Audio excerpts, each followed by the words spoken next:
दोस्तों, सफलता माई species classes में आपका स्वागत है। हम आपके लिए हैं 6 की एनसीईआरटी जियोग्राफी में जिसमें हम फर्स्ट चैप्टर आपको पढ़ा चुके हैं पूरा, जो क्या कहे सौरमंडल में पृथ्वी थी, जिसमें दूसरा चैप्टर लेके आए हैं गुलाब अक्षांश व देशांतर।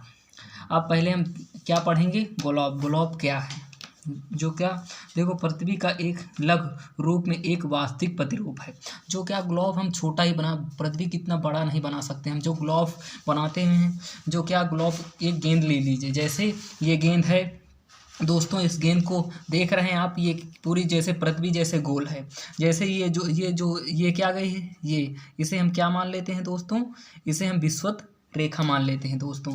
यहाँ से आप कोई जो सोटर बुनते हो, वो नहीं होती सुई, उसको आप बीच में डाल दो, फिर आप घुमाओगे। जब ऐसे घुमाओगे दोस्तों, तो आपको क्या एक भाग दिखाई देगा। वैसे ग्लोब होता है, जैसे पृथ्वी का आकार कैसा भूआब होता है दोस्तों। क्यों, इसका कारण क्या है, विषुवत रेखा पर क्या उभार लिए हुए या मोटी है, उभार लिए हुए या मोटी है। और ध्रुवों पर क्या है, चपटी है दोस्तों। देखो, जैसे ये हमारा ग्लोब है, ये गेंद है, देखो हमारी ये जो यहाँ बहुत मोटा है ना, ये विषुवत रेखा है। विषुवत रेखा पर ये बहुत उभार लिए हुए, मगर यहाँ ये विषुवत रेखा है, ये हमारा देखो, ये विषुवत रेखा है, जो कि यह क्या बहुत चपटा हुआ है, ये चपटा दिखाई दे रहा है दोस्तों। और ये देखो कितना मोटा दिखाई दे रहा है, उभार लिए हुए है। तो ऐसे ये क्या है कि इसका कारण है कि क्यों हमारी पृथ्वी आकार में क्या है, भूआब है। हमारा पृथ्वी का पूरा गोल नहीं, हमारी पृथ्वी गोल ना होकर भूआब आकार में है दोस्तों। क्यों, विषुवत रेखा पर मोटी है और ध्रुवों पर चपटी है। क्या गोलों पर देशों, महासागरों एवं महाद्वीपों को उनकी सही आकार में दर्शाया गया है। देखो, हमारी पृथ्वी होती है, जो क्या ऊपर भूपृष्ठ जो क्या, जिसमें आधे क्या महासागर और महाद्वीपों को बहुत अच्छे से दर्शाया जाता है दोस्तों। जैसे क्या, ये विषुवत रेखा है, जैसे हमारी ये देखो गोलाब बना, ये विषुवत रेखा है। जो विषुवत रेखा क्या करता है, पृथ्वी को दो भागों में बांट देता है, उत्तरी गोलार्ध और दक्षिणी गोलार्ध में बांट देता है। जैसे क्या, गुलाब पर खींची गई वह रेखा जो उसे दो भागों में बांटता है, जिसे क्या कहते हैं, उस रेखा को क्या कहते हैं, विषुवत रेखा दोस्तों। विषुवत रेखा के भी समांतर ध्रुवों तक खींची गई रेखा अक्षांश रेखा कहलाती है। देखो दोस्तों, क्या है, ये विषुवत रेखा है, जो ये इसके जो ध्रुवों की तरफ, अब यहाँ किधर बढ़ोगे दोस्तों, ध्रुवों की तरफ जो रेखा क्या होती है, समांतर होती है दोस्तों। क्या, उसे अक्षांश रेखा कहते हैं दोस्तों। जैसे अक्षांशों को अंश की डिग्री में, क्या अंश में या डिग्री में मापा जाता है दोस्तों। क्या कर जाता है, मापा जाता है। जो क्या, इससे पूर्ण वृत्त का निर्माण होता है। जैसे 0 अंश विषुवत रेखा, जैसे हमारी 0 अंश कौन सी है, ये विषुवत रेखा। क्या है, विषुवत रेखा, जिसके क्या होता है, कैसे पूर्व से और पश्चिम में जाता है दोस्तों। देखो, विषुवत वृत्त की उत्तरी की ओर को दक्षिणी अक्षांश व दक्षिणी अक्षांश कहलाती है दोस्तों। दक्षिणी अक्षांश कहलाती है। यह पूर्व से पश्चिमी की ओर खींची जाती है। पूर्व से पश्चिमी की ओर जो हमारी अक्षांश रेखा क्या है, पूर्व से पश्चिम की ओर खींची जाती है, जिसे हम क्या कहते हैं, अक्षांश रेखा कहते हैं दोस्तों। उत्तर से दक्षिण की ओर कोणीय दूरी होती है। देखो हमारे दोस्तों, ये क्या होती हैं, ये जैसे हम 0 ले लें, और ये क्या ले लें, 30 ले लें, 40 ले लें, 50 ले लें, तो क्या होती हैं, ये कोणीय दूरी होती हैं दोस्तों। कोणीय दूरी होती हैं दोस्तों, कहाँ, उत्तर से दक्षिण की ओर जाने पर कोणीय दूरी पड़ती है। और जो अक्षांश रेखा होती हैं, कैसे, पूर्व से पश्चिम की ओर खींची जाती हैं दोस्तों, खींची जाती हैं। जैसे क्या, देखो, कटिबंधी का जो दो अक्षांशों के मध्य की दूरी को कटिबंधी कहा जाता है दोस्तों। पृथ्वी को 3 कटिबंधी बांटा जाता है। जैसे सबसे पहले क्या, तो उष्ण कटिबंधी, जिससे क्या 23 डिग्री कितना 23 डिग्री 1/2 से कर्क रेखा और मकर रेखा बीच में जो सबसे क्या होता है, उष्ण कटिबंधी पाया जाता है। जो कर्क रेखा व मकर रेखा के मध्य का भाग क्या होता है, यह सूर्य की किरणें यहाँ वर्ष भर सीधी पड़ती हैं, इसीलिए इसे क्या, अधिक ऊष्मा प्राप्त होती है। बहुत अधिक ऊष्मा प्राप्त होती है, इसलिए सूर्य यहाँ लंबवत चमकता है दोस्तों। आप कहें जब कोई क्या वो ले लो, कोई ये हमने बॉल ले लिया, बॉल में में ले लो, ये क्या हमारे यहाँ से ये कर्क रेखा खींच दो दोस्तों, और ये मकर रेखा खींच दो।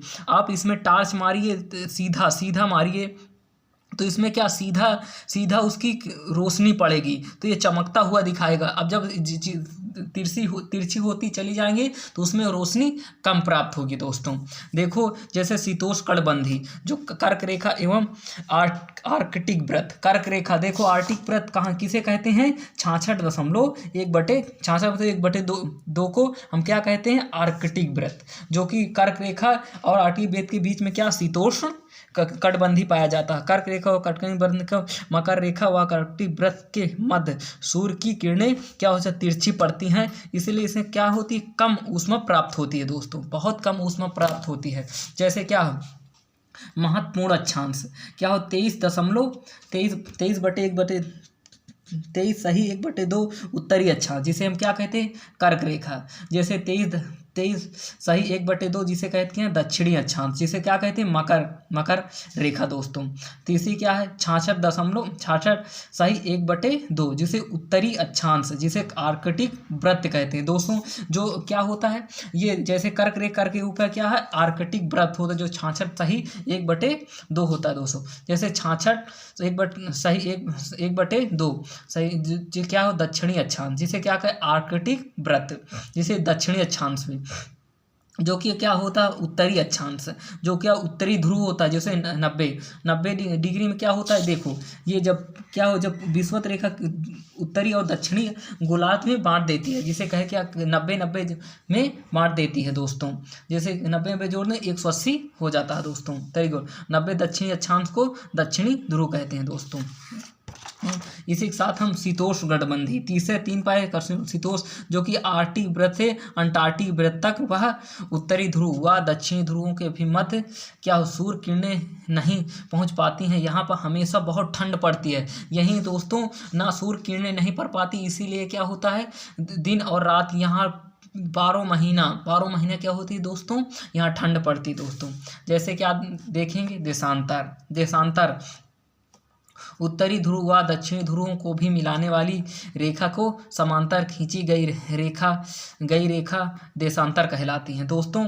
क्या होती हैं, ये क्या है, एमोत्तर, जो GMT रेखा कहते हैं, ये एमोत्तर है, जिसे हम क्या कहते हैं, पूर्वी और पश्चिमी को भी बांटती है, पूर्वी पृथ्वी और पश्चिमी पृथ्वी को बांटती है दोस्तों। पूर्व से पश्चिमी को और कोणीय दूरियां होती हैं, जो क्या हो, पूर्वी से पश्चिमी कोणीय दूरी होती हैं। जैसे देखो या क्या हो गई, ये 180 हो गई, ये 180, तो क्या होंगे, पूर्व से ये कोणीय दूरी हो गई दोस्तों। ये तो ये क्या हो रहे हैं, पूर्व से पश्चिम को।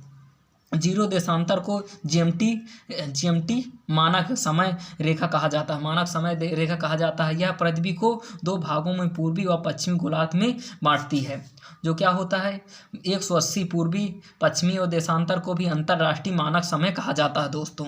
कितना, 180, ये 180 है दोस्तों, ये हमारा 180 कैसे क्या कहते हैं, इसे GMT रेखा कहते हैं, जो क्या है, अंतर्राष्ट्रीय मानक समय है दोस्तों। ये अंतर्राष्ट्रीय मानक समय या अर्धवृत्त का निर्माण करती, अर्धवृत्त का। ये देखो आधे पूरे आधी पृथ्वी में दोनों तरफ पूर्वी और पश्चिम विभाजित कर दी, तो इसीलिए क्या कहते हैं, ये अर्धवृत्त का निर्माण करती है। जैसे समय सूर्य की स्थिति के अनुसार जो समय को भी गणना को दोपहर की सीधी परछाई, सुबह वह सूर्य की लंबाई परछाई, जब सूर्य 0 देशांतर पर लंबवत होता है तो इसे क्या, तब वहाँ दोपहर होती है। जब सूर्य क्या होता है, सूर्य पूरे 180 डिग्री में सीधा होता है तो क्या होता है, वहाँ दोपहर होती है दोस्तों। जैसे भारत का मानक समय कितने है, 82.1/2 पूर्वी देशांतर दोस्तों। क्या है, पूर्व में हमारी पृथ्वी का क्या है, उत्तरी गोलार्ध से पूर्वी गोलार्ध में क्या है, हमारा भारत की स्थिति है। जैसे रूस में भी मानक समय 11 मानक समय को लिया गया है दोस्तों। इसी के साथ ये चैप्टर समाप्त होता है। हम 6 एनसीईआरटी अगले चैप्टर में लेके आएंगे, बहुत डीप यहाँ पढ़ाएंगे दोस्तों। हम आपके लिए नोट भी प्रोवाइड करवाएंगे। हमारे दोस्त कैलाश सर देख रहे हैं कि आपके लिए क्या कर रहे हैं कि टेस्ट वो मेंस की सीरीज चला रहे हैं, जिसमें आपको हर एक मेंस के बहुत अच्छे से क्वेश्चन करवा रहे हैं। हम जो एनसीईआरटी पढ़ा रहे हैं उसकी भी क्वेश्चन लेके आएंगे, और जो हिस्ट्री की एनसीईआरटी पढ़ा रहे हैं उसको भी कैलाश सर करवाएंगे, उसके भी मेंस के पूरे आंसर राइटिंग करवाएंगे। और इंडियन ज्योग्राफी की बहुत डीप में तुमको एक एक जो प्रीवियस के आए हुए क्वेश्चन जो यूपीएससी और यूपीपीसीएस में, उनको भी कैलाश सर बहुत अच्छे से आपके लिए करवाएंगे। हमारे साथ जुड़े रहिए, हमारे चैनल को सब्सक्राइब कीजिए, शेयर कीजिए दोस्तों, और हमें सपोर्ट कीजिए। इसी के साथ हम विराम लेते हैं। धन्यवाद दोस्तों।